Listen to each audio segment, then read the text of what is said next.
Tonton video ini sampai selesai agar Anda tidak gagal paham.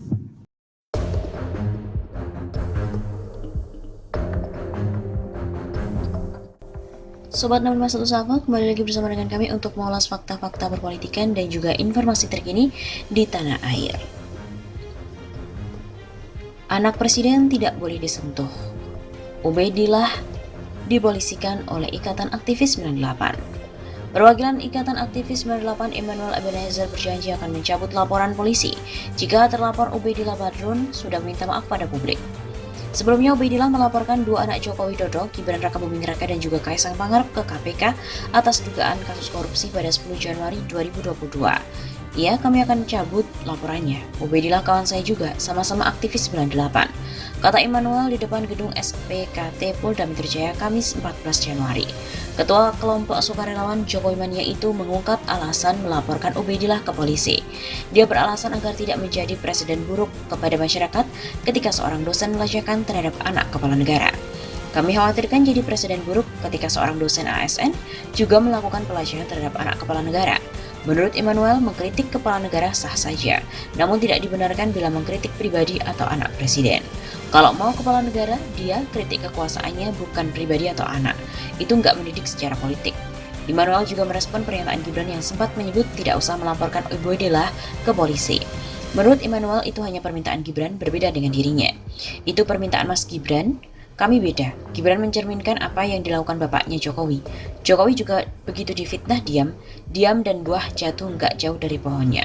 Sebelumnya, Ikatan Aktivis 98 resmi melaporkan dosen UNJ, Ubaidillah Badrun, ke Polda Metro Jaya pada 14 Januari. Pelapor Emmanuel Ebenezer mengatakan pihaknya melaporkan Ubaidillah atas dugaan fitnah. Laporan itu telah diterima dan terregister dengan nomor sekian tanggal 14 Januari 2022. Kami melaporkan Ubaidillah Badrun di pasal 317 KUHP, kata Emmanuel di depan gedung SPKT Polda Metro Jaya. Pernyataan Emmanuel Ebenezer ini pun ditanggapi, sejak kapan anak presiden punya kekebalan hukum? Aktivis dan juga pegiat media sosial Niko Silalahi menanggapi pernyataan kontroversial Emmanuel Ebenezer. Sebelumnya, Emmanuel yang merupakan perwakilan aktivis 98 melaporkan dosen UNJ, Ubaidillah Badrun, ke Polda Metro Jaya. Laporan tersebut usai Ubaidillah melaporkan dua anak Presiden Joko Widodo, Kaisang Pangarep dan juga Gibran Rakabuming, ke KPK atas tuduhan korupsi. Emmanuel dalam pernyataannya ke media menyebut jika anak presiden tidak boleh disentuh. Niko pun mempertanyakan pernyataan Emmanuel itu. Sejak kapan anak presiden punya kekebalan hukum? Tulis Niko di Twitter pribadinya pada Sabtu 15 Januari. Ia juga beranggapan jika anak presiden tidak dapat disentuh, maka mereka akan melakukan hal yang seenaknya di negara ini. Jadi, maksudmu anak presiden bisa seenak udel gitu di negara ini? Emangnya siapa anak presiden? Lo yang polisikan Bang Ubaidillah. Ucapnya lagi. Makin parah bengakmu jika begitu. Yang udah berak dulu sana, biar bersih otakmu itu. Sambungnya.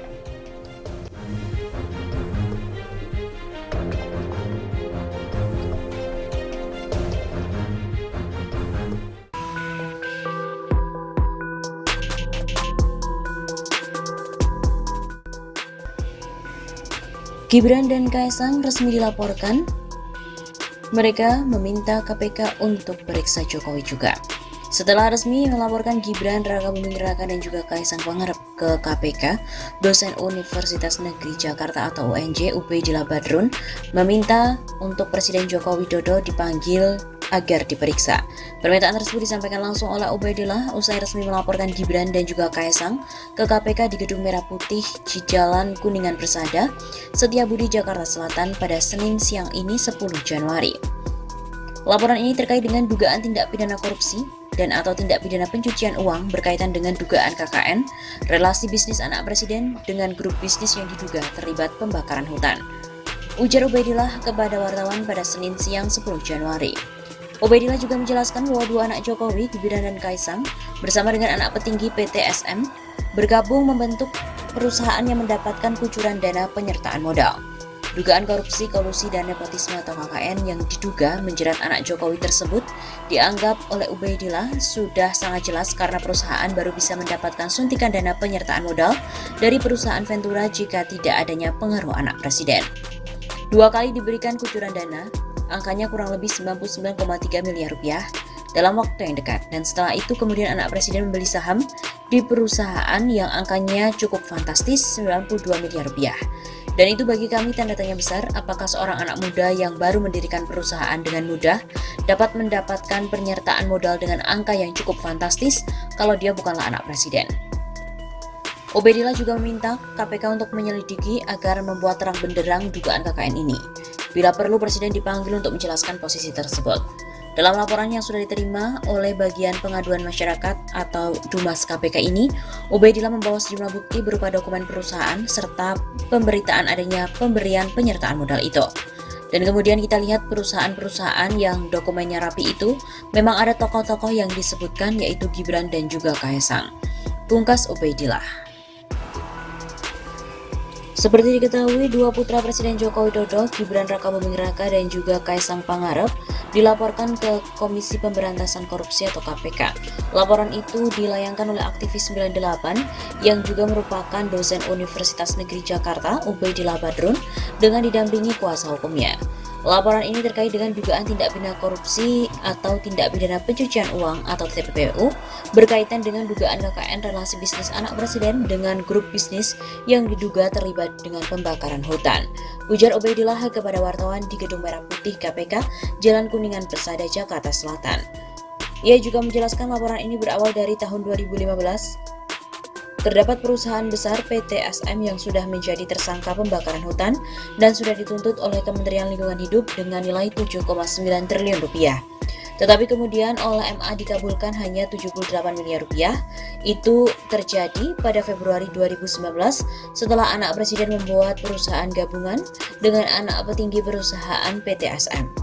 Ungkap Ubaidillah. Menurut Ubaidillah lagi, dugaan KKN tersebut sangat jelas karena tidak mungkin perusahaan baru yang merupakan gabungan dari kedua anak presiden, yakni Gibran dan Kaesang bersama dengan anak petinggi PT SM mendapatkan suntikan dana penyertaan modal dari perusahaan Ventura yang juga berjejaring dengan PT SM. Dua kali diberi kucuran dana, angkanya kurang lebih 99,3 miliar rupiah dalam waktu yang sangat dekat. Dan setelah itu kemudian anak presiden membelikan saham di sebuah perusahaan yang angkanya juga cukup fantastis, 92 miliar rupiah. Dan itu bagi kami adalah tanda tanya besar, apakah seorang anak muda yang baru mendirikan perusahaan bisa dengan mudah mendapatkan penyertaan modal dengan angka yang cukup fantastis kalau dia ini bukan anak presiden.